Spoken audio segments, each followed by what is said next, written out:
ہم غوث پاک کی زندگی کا وہ حصہ بیان کرنے جا رہے ہیں کہ جو خاص طور پہ ان لوگوں کے لیے راہ ہدایت اور راہ نجات ہے، جو لوگ زندگی میں کوئی بھی تکلیف آ گئی، کوئی بھی مصیبت آ گئی، کوئی بھی پریشانی آ گئی تو وہ اللہ سے شکوہ کرنے لگتے ہیں، اللہ تبارک و تعالیٰ کی بارگاہ میں ایک طریقے سے شکایت کرنے لگتے ہیں، نازیبا کلمات کہنے لگتے ہیں۔ تو اگر ہم بات کریں سرکار غوث پاک کی، تو ان کے اندر جو سب سے بڑی چیز زندگی میں ان کی دیکھی گئی وہ تھی صبر اور ثابت قدمی۔ ہر مصیبت، ہر پریشانی کو سرکار غوث پاک نے بڑے ہی صبر کے ساتھ اور کبھی اس پریشانی سے پیچھے نہیں ہٹے، بڑی ثابت قدمی کے ساتھ آپ نے اس پریشانی کا سامنا کیا۔ چاہے آپ کی زندگی میں تکلیفیں، جس نے اپنا 26 سال کا وقت جنگل بیابان صحرا میں گزارا ہو، جہاں نہ کھانے کے لیے کچھ ہے نہ پینے کے لیے کچھ ہے، جس نے اپنے نفس کو، اپنے جسم کو یاد الہی میں راکھ کرنے کے لیے، جس نے اپنا سب کچھ قربان کر دیا، اپنی جوانی کی لذتیں، اپنی جوانی کی خواہشات، اور جب آپ کے پیر و مرشد آپ کو ملے تو پیر و مرشد نے بھی بہت آپ کے امتحانات لیے۔ بعض مرید تو ایسے ہوتے کہ جب پیر صاحب یعنی استاد جب امتحان لیتے ہیں تو استاد کو چھوڑ کے بھاگ جاتے ہیں، اس راہ پہ چل ہی نہیں پاتے۔ نہ جانے کتنے ہم نے نوجوانوں کو دیکھا کہ جو دین کی راہ میں جب آئے تو بڑی تیزی کے ساتھ آئے، بڑی رفتار کے ساتھ چلے، لیکن پھر اس کے بعد کیا ہوا؟ وہ اس رفتار اور اس راہ پہ ثابت قدم نہیں رہ پائے، ڈٹے نہیں رہ پائے۔ آغاز تو ان کا بڑا اچھا ہوا، لیکن اس کے بعد شیطان نے ان کو کہیں نہ کہیں بھٹکا دیا اور وہ ثابت قدمی سے راہ حق پہ نہیں چل پائے۔ تو سرکار غوث پاک کو جس قدر مصیبتیں، دقتوں اور دشواریاں جھیلنی پڑی، پھر انہوں نے ان دقتوں، مصیبتوں اور پریشانیوں کو جس صبر کے ساتھ سامنا کیا، وہ اپنے آپ میں ایک کمال ہے۔ بہت سے ایسے مشائخ اور بزرگ ہوئے ہیں جنہیں مصیبتوں اور پریشانیوں کا سامنا کرنا پڑا، مگر سرکار غوث پاک نے مصیبتوں اور تکلیفوں، فاقہ اور تنگ دستگی کے جس ماحول میں رہ پر کمال حاصل کیا، اس کی نظیر بہت کم ملتی۔ فاقہ کشی، نہ کھانے کو ہے نہ پینے کو ہے، لیکن پھر بھی آپ نے ان بلند و بالا مقام کو حاصل کیا جس کی تمنا بڑے بڑے اولیاء اللہ کرتے ہیں۔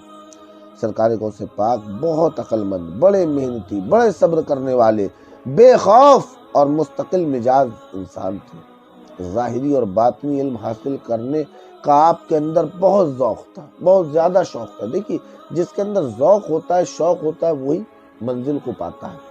تو آپ کے اندر بھی بہت ذوق اور شوق تھا کہ آپ علم ظاہری اور علم باطنی کو حاصل کریں۔ آپ نے شیخ حماد سے جوانی میں اپنے آئندہ ہونے والے مریدوں کے متعلق جو کچھ فرمایا تھا، اس سے صاف صاف یہ معلوم ہوتا ہے کہ اپنی کامرانی اور بلندی کے مرتبوں کا پورا یقین رکھتے تھے، اور یہی بزرگی کی دلیل ہے۔ آپ نے اپنے پیر و مرشد سے اپنے مریدوں کے بارے میں بیان کر دیا تھا، تو یعنی کہ آپ کو کامل یقین تھا کہ وہاں پر آپ ضرور پہنچیں گے۔ اللہ اپنے ان بندوں کی مدد فرماتا ہے جو خود اپنی مدد کرتے ہیں۔ جو لوگ دوسروں کی مدد کے بھروسے بیٹھے رہتے ہیں، اللہ ان کی مدد نہیں کرتا، اللہ ان کی مدد کرتا ہے جو اپنی مدد خود کرتے ہیں، جو اپنے اوپر مصیبت، تکلیف جو بھی آئی ہے اس کا راستہ خود ڈھونڈتے ہیں۔ یہ نہیں کہ آپ بتا دیں، آپ میری اس پریشانی کو دور کر دیں، آپ میری مدد کر دیں۔ اللہ کن کی مدد کرتا ہے؟ جو اپنی مدد کرتے ہیں۔ سرکار غوث پاک نے بھی اپنی کامیابی حاصل کرنے کے لیے پکا ارادہ فرما لیا تو خدائے قدیر نے آپ کے ارادے کو کامیاب بنا دیا۔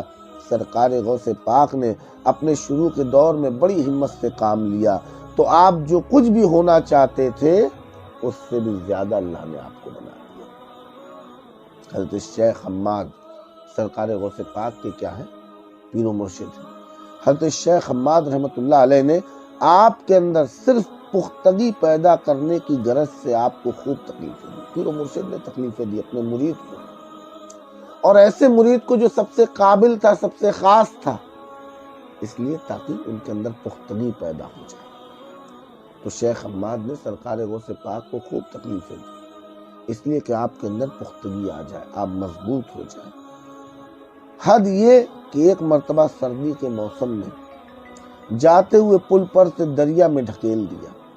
یعنی پیر و مرشد نے اپنے مرید کو جو باادب ہے، جو کرامت والا ہے، جو علم ظاہری علم باطنی حاصل کرنے کا جذبہ رکھتا ہے، جو مجاہدہ کرتا ہے، ریاضت کرتا ہے، تقوی پرہیزگاری اختیار کیے ہوئے، سردی کے موسم میں ایسے اپنے قابل مرید کو دھکا دے دیتے۔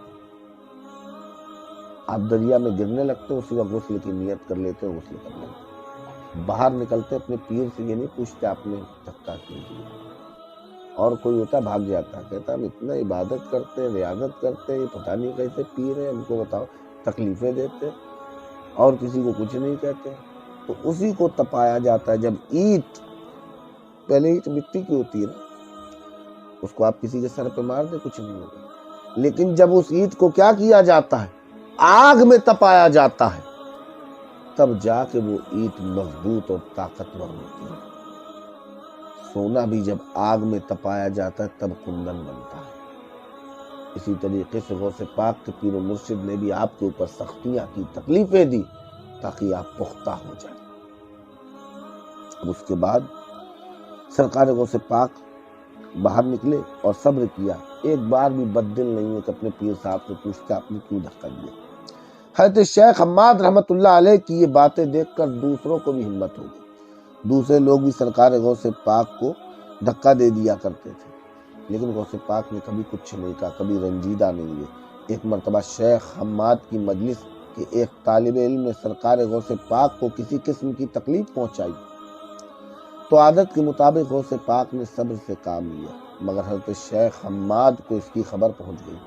انہوں نے اس طالب علم کو بلایا اور کیا کہتے ہیں، کہتے اے کتو، کیا کہتے ہیں اپنے دوسرے شاگردوں کو، اے کتو، تم عبد القادر کو کیوں تکلیف پہنچاتے ہو؟ تم میں سے کسی ایک کو بھی یہ مرتبہ حاصل نہیں ہے۔ پھر سرکار غوث پاک کو بلا کر حضرت شیخ حماد نے فرمایا، عبد القادر، اب تک میں نے تمہیں جو تکلیفیں پہنچائی، تمہارے ساتھ جو رویہ رکھا، وہ صرف پختگی اور تربیت کے لیے تھا۔ اب تم پکے ہو گئے ہو، پہاڑ سے بھی زیادہ سخت ہو گئے ہو، خداوند قدوس تمہیں بے پناہ عزت دے گا۔ 25 سال تک ایک حالت سے مجاہدے کرتے رہنا، 25 سال آپ نے مجاہدہ کیا جنگل و بیابان میں، روز انتہائی اذیتیں اور تکلیفیں اور سختیاں برداشت کرنا، یہ آپ کا حال تھا۔ 15 سال تک ہر رات 2 رکعتوں میں پورا قرآن پڑھنا، 15 سال 2 رکعت میں پورا ایک قرآن مکمل فرما دیتے تھے، 2 رکعت میں ایک قرآن کریم، 15 سال تک ہر رات۔ اور آگے فرمایا کہ بے سر و سامانی کے عالم میں رہنا، گھاس اور پتوں پر گزارا کرنا، اتنی عبادت بھی کر رہا ہوں، کھا کیا پی رہے، گھاس اور پتے کھا رہے ہیں۔ اپنی جوانی کو مجاہدہ، ریاضت اور علم حاصل کرنے میں گزار دینا انسان کے صبر کا سب سے بڑا مجاہدہ اور امتحان۔ ہم آپ سوچتے جوانی میں شادی کریں، مال کمائے، بیوی بچے کریں، انہوں نے نہ مال، نہ شادی، نہ بیوی بچے، بعد میں آپ نے نکاح فرمایا، لیکن عبادت، ریاضت، مجاہدے کے وقت میں جو جوانی کے عروج کا وقت تھا، وہ غوث پاک نے صرف عبادت میں، ریاضت میں اپنی زندگی کو، رب کی قربت کو حاصل کرنے میں اپنی جوانی کو قربان کر دیا۔ جوانی کے عالم میں آپ نے اپنے وقت کو جس طرح گزارا، اس کی مثال دنیا میں ملتی نہیں۔ دن بھر کتابوں میں دماغ خرچ کرنا، راتوں کو عبادت میں مشغول رہنا، کھنڈرات اور ویرانوں میں پڑے رہنا، نہ بستر، نہ تکیہ، نہ بدن کا پورا کپڑا، نہ سونے کی جگہ، نہ کھانے کا ٹھکانہ، نہ مہینے بھر میں ایک دن بھی پیٹ بھر کے کھانا کھانا، مہینے بھر میں کسی بھی دن پیٹ بھر کے کھانا نہ کھا پاتے تھے۔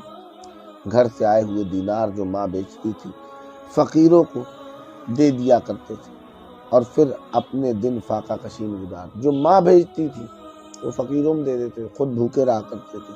فاقہ بھی ایسا ویسا نہیں، بلکہ 3 دن کچھ بھی نہ ملا، نہ ساگ ملے نہ پتے، لیکن پڑھائی اور عبادت میں کوئی فرق نہ آنے دیا۔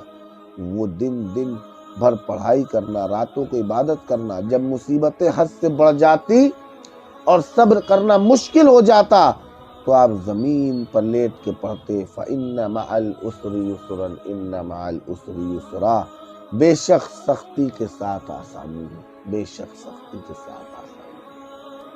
اگر آج سختی ہے تو کل انشاءاللہ آسانی بھی ہوگی۔ اللہ تعالیٰ اپنے فضل سے سرکار غوث پاک کے قلب مبارک کو طاقت عطا فرماتا۔ جب آپ پڑھتے تو اللہ آپ کے دل کو طاقت عطا فرماتا اور دماغ کا بوجھ ہلکا ہو جاتا اور پریشانی دور ہو جاتی، پھر آپ تازہ ہو کر پھر سے علمی مشاغلوں میں اور عبادتوں میں مشغول ہو جاتے۔ تو یہ تھا غوث پاک کی زندگی کا سفر۔ جوانی کو راتوں کو عبادت میں گزارتے، بستر نہ ملا، تکیہ نہ ملا، بچھونا نہ ملا، جوانی پوری کتابوں میں، عبادت میں، ریاضت میں، کھنڈرات میں، جنگلوں میں۔ آج کا نوجوان سوچیں، ہماری جوانی موبائل فون میں، گیم میں، جوئے میں، یوٹیوب پہ، فیس بک پہ فوٹو بنانے میں، ناچ گانے کے ویڈیو بنانے میں، میچ دیکھنے میں، اسی میں ہماری آپ کی زندگیاں گزری جا رہی ہیں۔ جبکہ کہا گیا کہ ہے جوانی کر عبادت کاہلی اچھی نہیں، گر بڑھاپا آ گیا تو بات کچھ بنتی نہیں۔ تو اللہ نے جو جوانی دی ہے وہ عبادت کے لیے دی ہے، کیونکہ جسم میں طاقت ہے، دن میں محنت بھی کر سکتے ہو، رات کو عبادت بھی۔ جب بڑھاپا آ جائے گا تو دونوں کام نہیں کر سکتے، پھر آدمی کہتا ہے بہت تھک جاتا ہے۔ تو اس لیے اللہ نے جو ہمیں جوانی دی ہے، تم غوث پاک کی جوانی کو دیکھیں کہ آپ نے اپنی جوانی کس طرح صبر اور ثابت قدمی کے ساتھ گزاری کہ شیطان کبھی آپ کو دگا نہیں پایا، کبھی اس راہ سے ہٹا نہیں پایا۔ اللہ تعالیٰ ہمیں غوث پاک کے صبر اور ثابت قدمی کا صدقہ عطا فرمائے اور ہمیں بھی صبر کرنے والا دل، شکر ادا کرنے والی زبان اور اس راہ دین پر ثابت قدمی کے ساتھ شیطان کی مخالفت اور نفس کی مخالفت کرتے ہوئے زندگی گزارنے کی توفیق